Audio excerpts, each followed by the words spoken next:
Coming up on At Issue, in light of recent events involving missing children and abduction attempts, we're talking about how to keep our children safe. What should we be talking to them about, and what can we do?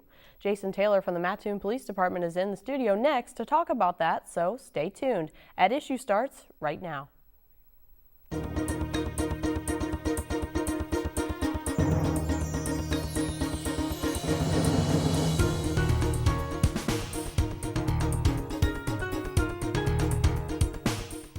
Welcome and thanks for joining us for At Issue. I'm your host, Kate Pleasant. A recent increase in missing children and several Amber Alerts issued across the state in the last few months caught our attention here at Issue, and we thought it was time to remind ourselves and our viewers what we can do to keep our children safe. A missing 13-year-old in Champaign last week was later located in Missouri with a 21-year-old, and most recently, the search for missing 7-year-old Willow Long of Watson, Illinois, ended in tragedy as her body was discovered just south of the small town. Willow's uncle was quickly arrested and charged with first-degree murder. Here's more coverage on both incidents from our WEIU NewsWatch team. A missing Champaign teen that prompted an Amber Alert has been located. Officials say 13-year-old Cleo Younts was found safe and unharmed today in Cape Girardeau, Missouri. Shortly before noon, Cape Girardeau police located Younts with her suspected abductor, 21-year-old Nicholas Hurley, coming out of a Walmart store. Officials say Hurley was arrested without incident. Champaign police say Younts was reported missing yesterday afternoon after she called her mother and said she had been abducted. And today, the Effingham County State's Attorney filed charges against 22-year-old Justin DeReich. DeReich is accused of killing his 7-year-old niece, Willow Long, near Watson, Illinois. The Effingham County coroner also released Willow's cause of death, saying she suffered multiple stab wounds to her torso. NewsWatch's Maggie Hockenberry has the latest from Effingham County courtroom, where DeReich appeared for his first hearing. You know, when a child is laying there trembling, I know she saw and looked in his eyes and probably said, "Why did you do this? Why?" Gina Wieseke has a hard time holding back the tears when talking about the Willow Long case. She sat in the courtroom this afternoon as 22-year-old Justin DeReich was charged with murdering his 7-year-old niece. At 1 o'clock this afternoon, Mr. DeReich was charged with 3 counts of first-degree murder on the death of Willow Long. The search for Willow Long started Sunday morning. Police say Willow's mother, Sierra DeReich, called 911 saying she woke up from a nap and her daughter was missing. That call prompted a frantic 2-day search involving thousands of volunteers. We started out as a search for Willow on Sunday afternoon. And as time went on, we went from a search to a homicide.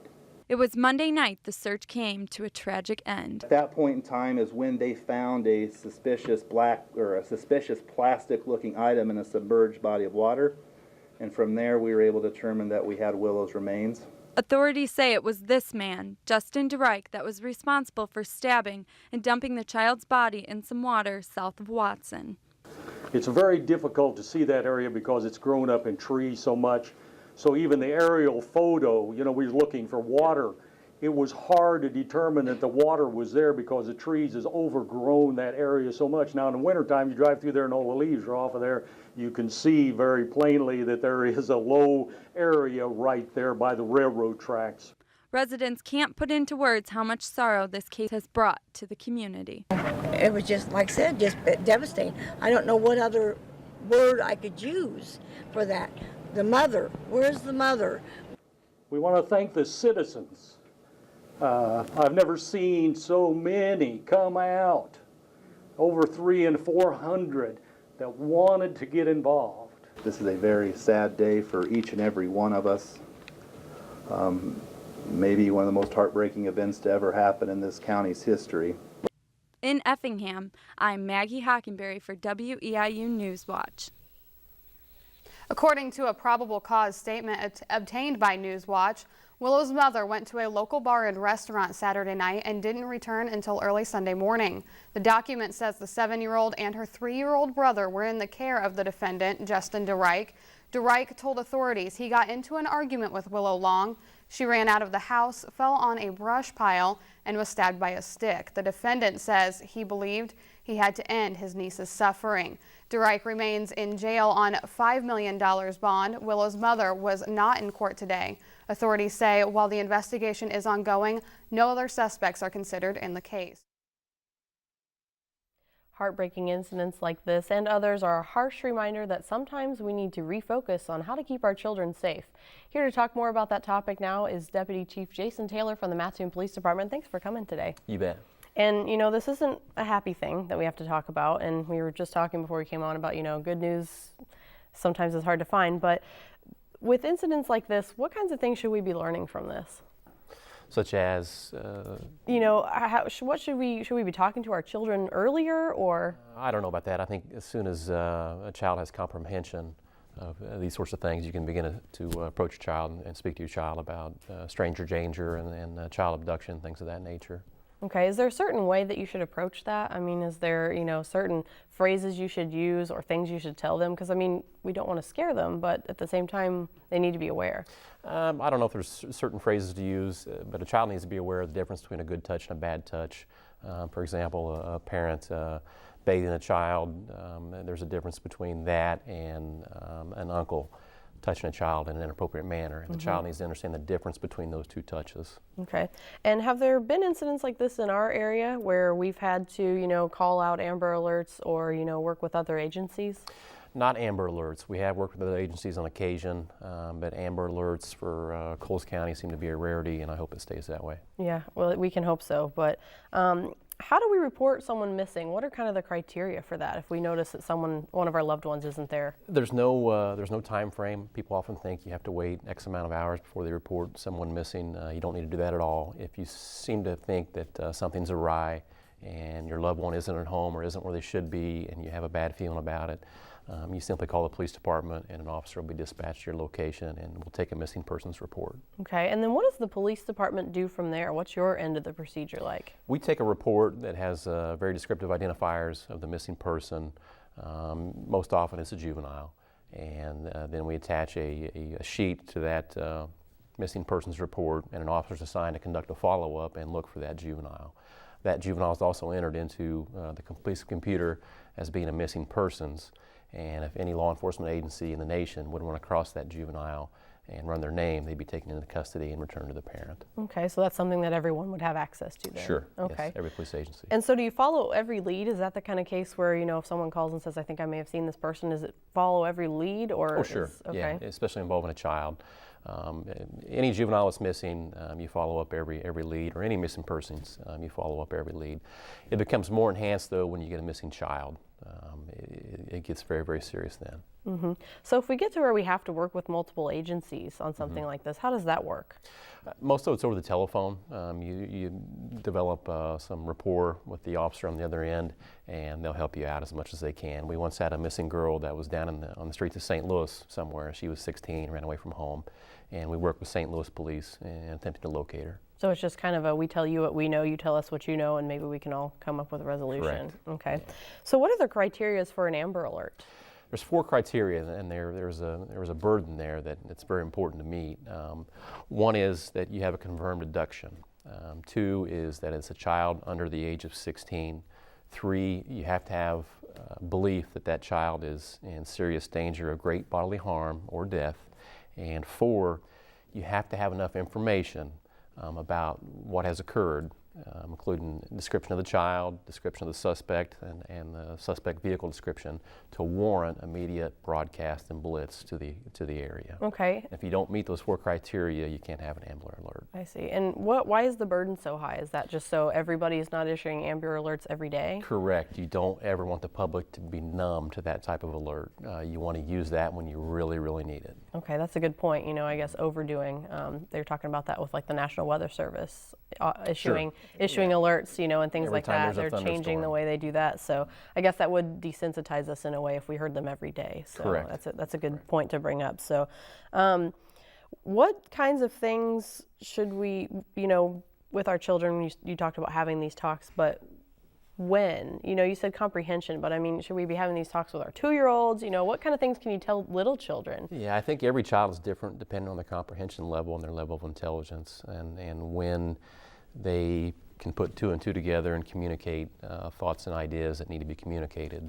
That's the proper age. I can't give you a specific age. It's all varies by the intelligence of the child. Sure, you'll know by your own child. Correct. I have a 2-year-old, for instance. I've started teaching him his full name, his address, and where I work. We've been trying to do that, so I guess anything at any age is something you can do, so that if he were ever lost or taken, he could at least say to someone, "Here's my name and here's where I live." So, Very important. working on that. So, it's sad but true. Should we be warning them about family members? Yes, there's a common misperception that strangers are the ultimate evil and ultimate fear, and while you need to educate your child about stranger danger, they're vastly more apt to be harmed by a family member or associate of the family or someone the child knows. On missing persons, there's roughly 800,000 kids that go missing for a short while every year. There's only about 100 that are actually taken by a stranger. Really? And a child is much more apt to be molested by another family member or an associate of the family rather than a stranger.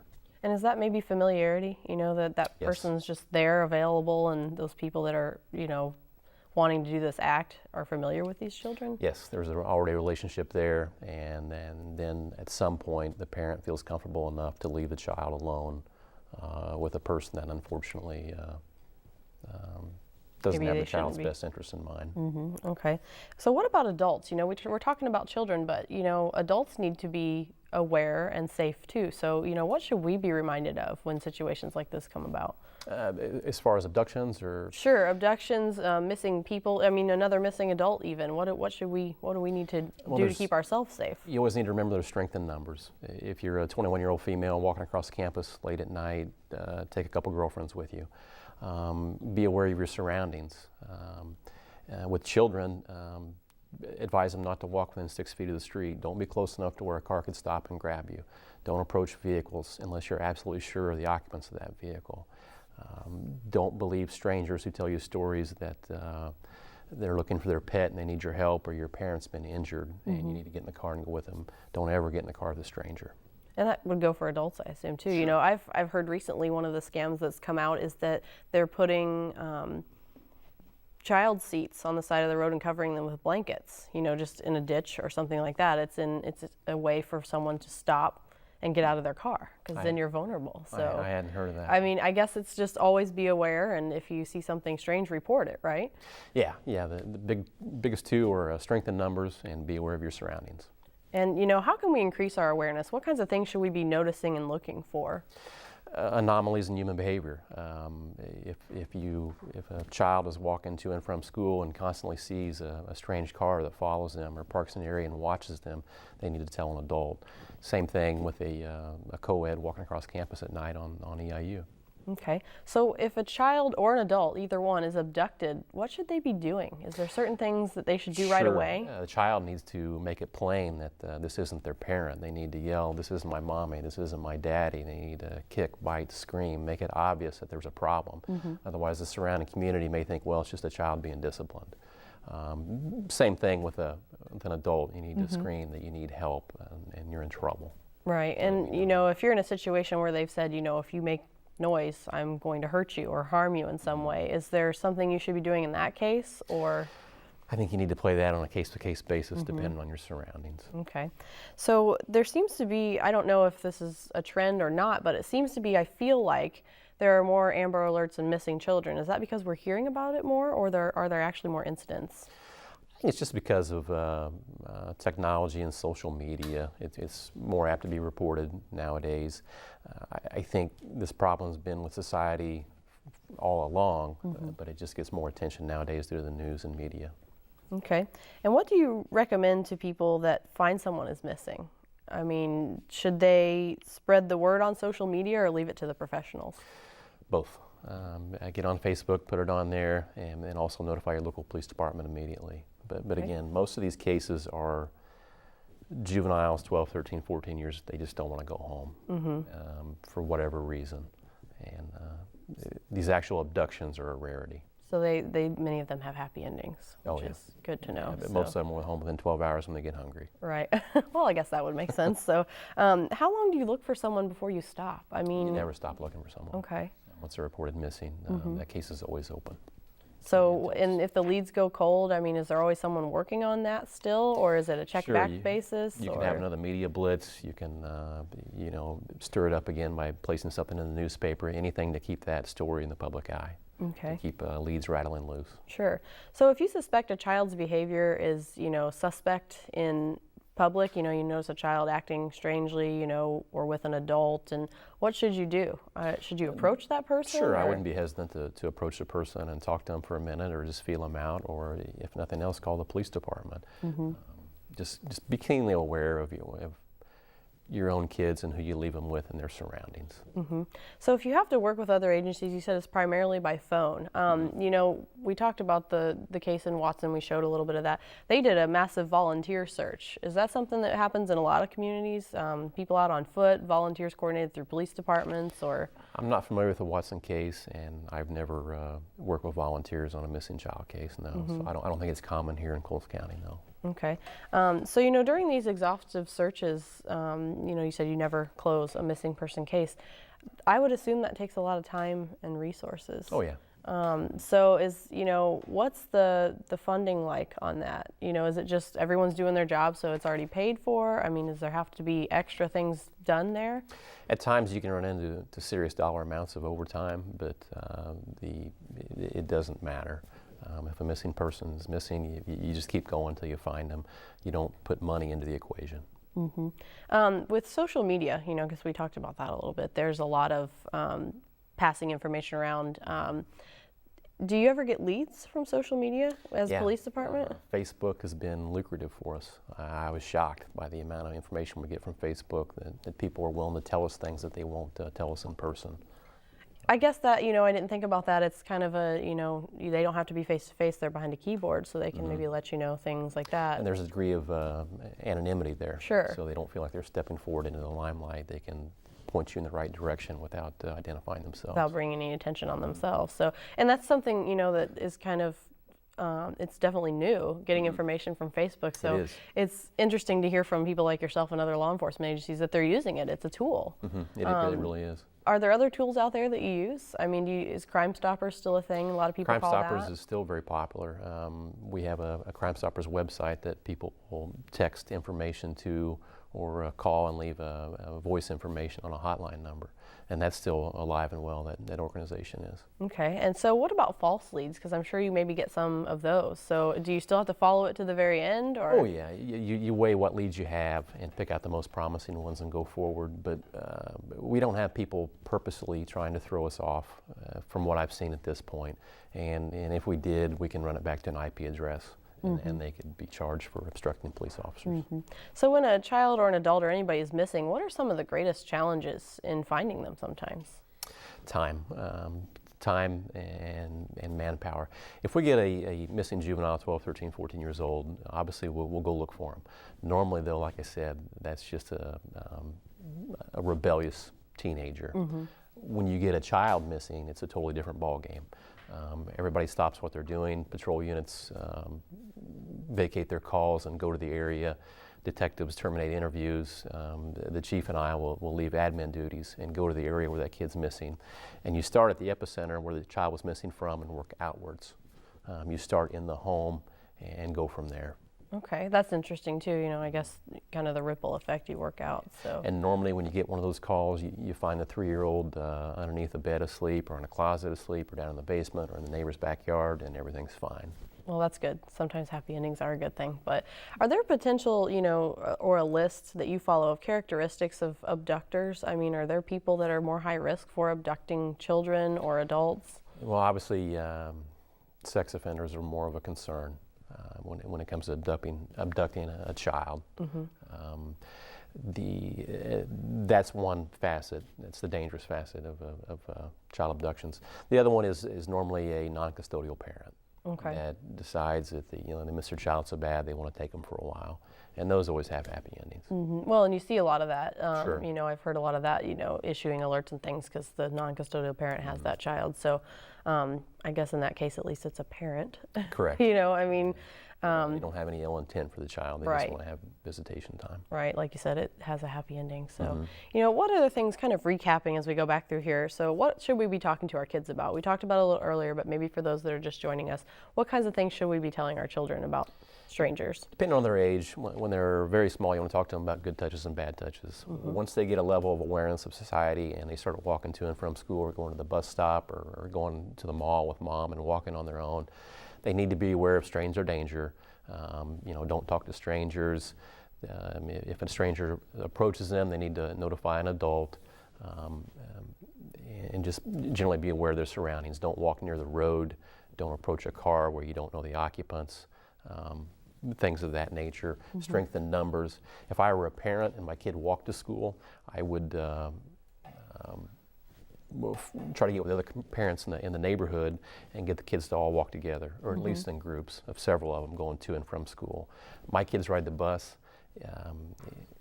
Being a police officer, I'm suspicious anyway, so if we get a new bus driver, I'll go to the bus stop and chat with them, just to get a feel about who they are. And I've got to say that the school's doing a wonderful job of vetting those people. I've got total confidence in the bus driver and I don't have a problem at all putting my kid on the bus. Well, that's something that I guess I hadn't considered really either. Get familiar with the people that are in charge of your children at certain different points of the day. Be keenly aware of who you're leaving your child with. Right. That's you would do the same at a babysitter or a daycare, so I guess you should do the same with bus drivers, school officials, things like that, when in doubt. They've already been vetted, though. The school officials, the bus drivers, the unit does a great job of vetting those people. So are there procedures that schools have had to change, as Amber Alerts and things like that are issued? Are there things they have to do? I think when a school gets a new employee, I know the school gets a new employee, they do a criminal background check on the employee. The employee's fingerprinted, and those prints are sent to the FBI, and a total workup on the person's history is done before that person is allowed into the school around your children. So they do a good job. It's all checked out. Do you think we're concerned enough about this as a community, or are we kind of just numb until it happens to us? I think we are concerned enough. I think if anything, we've got a little bit too much fear in our communities. It's nothing to get real scared about. You just need to use common sense and be aware of who you're leaving your kids with. Not so much at school or the bus, but who you're leaving with to babysit, who they're talking to online. That's a good point. Leave that computer in a public room in the house, not where the child can hide from you and get on it. You need to have your kids' passcodes for getting on the computer, for getting on Facebook. You need to monitor what they're doing, be aware of who your kid is having contact with. Because I guess even their friends, you'd want to know who they're hanging out with, who their friends' parents are. Correct. You've got to decide where you're going to be your children's friend or their parent. There's a difference between the two. Okay. And so, that's another thing that over the years, technology, online, talking to people online. What's your advice there? What do they need to be staying away from? Just be aware of who your kid is chatting with online, have their passcodes to get on the computer, leave the computer in a public area. Basically be involved in your child's life, have that communication open between you and your child. Create a home environment where your child feels safe coming and talking to you and telling you about what's going on in his or her life. Where you see problems is when you don't have that home environment like that.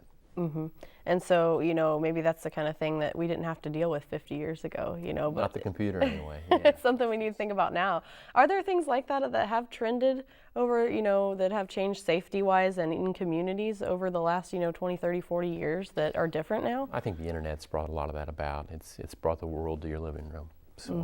So lots more to be aware of. Correct. Okay. Well, Jason Taylor from the Mattoon Police Department, we appreciate you coming in and talking to us about keeping ourselves and our children safe, something we definitely need to be more aware of and remind ourselves of once in a while, I think. So thank you. We appreciate you coming. So we appreciate you for watching NewsWatch as well, or At Issue as well. So if you have topics you'd like to see on our show or news tips that you want to share, go ahead and email those to us at weiu@weiu.net. I'm Kate Pleasant, and we thank you for watching At Issue this week.